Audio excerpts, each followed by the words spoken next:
Now, there's very few games in, I would say, the Australian Nintendo lexicon that elicit such like huge fan. How do I say it?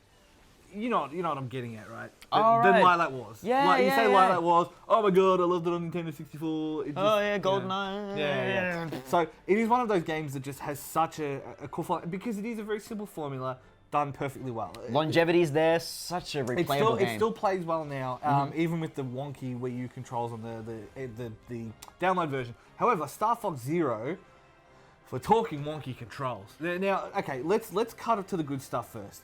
It's made by Platinum, so it's a very pretty game. It plays reasonably well when it's not screwing you with camera choices.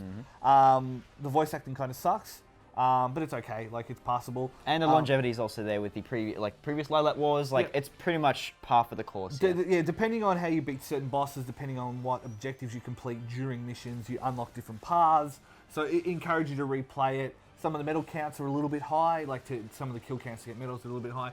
But these are all simple kind of core gameplay mechanics that I think still work and would make for a fantastic game. But then, do you know what happens when you make a decent game and you say, hey, we've got a Nintendo property, well, let's make a game of it. And then, like, Shigeru Miyamoto, the little pixie fairy, Blasts through the wall, goes, yeah. No, he just fades in through the window, he's come back from his little garden and thing, he's like, I think we should have motion controls.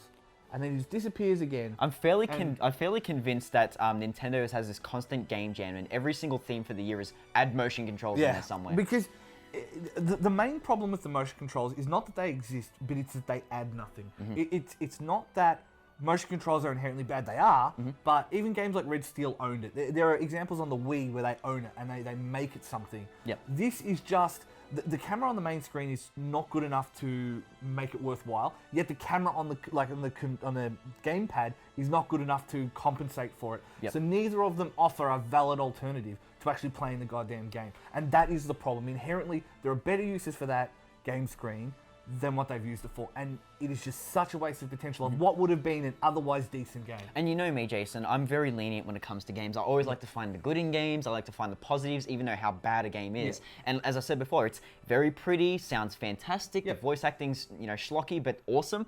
But just the controls just hamper it so much. And what annoys me the most is that there's very little context for anything at all. Like, why am I transforming from a very agile plane into a little chicken with terrible controls? Why am I doing this? Why are the motion controls happening? I couldn't even got past that if the controls handle well enough. It didn't have to reinvent the wheel. And that's the problem, is it's innovation for innovation's sake. It doesn't need to be there, and yet it is. So, is it worth playing? I have to sadly say no. The game, despite everything, is just not good enough to resurrect it from the motion control.